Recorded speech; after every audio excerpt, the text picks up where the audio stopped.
Enkya ya leero munnakibiina kya Nuupu Male Wiisonge munne balabiseeko mu maaso g'omulamuzi wa Magistrate Court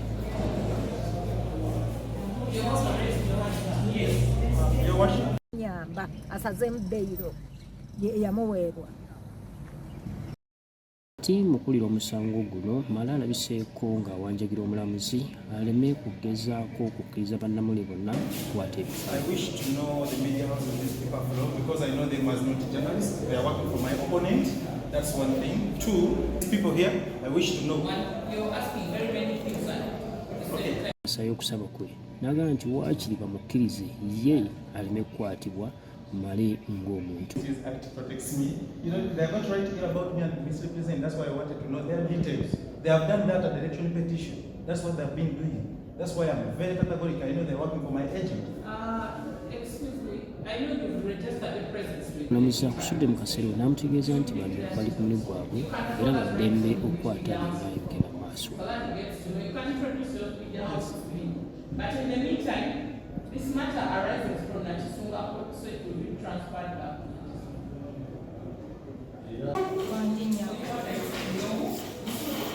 Nsubuga beti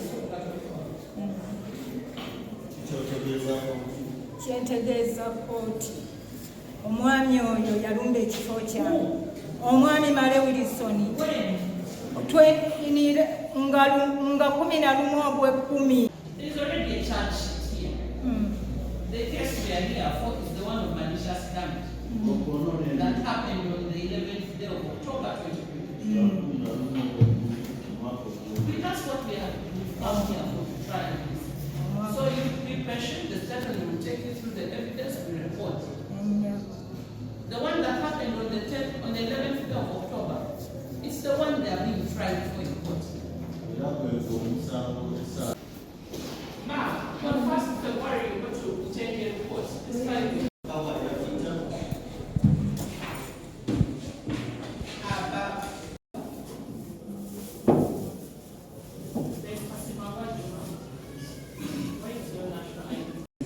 Protects me. You know, they're going to write here about me and n'omuwaabi Nsubuga era bino byatunyumidde. Male yatema eyiike mu kitundu. Male yantemera emmere eyiike mu kitundu ng'agamba ekifo kike yakigula Kawondi nga beekoba n'omukazi eyasooka okuzaalamu abaana ti ye nannyini kifo yakigula Kawondi n'atava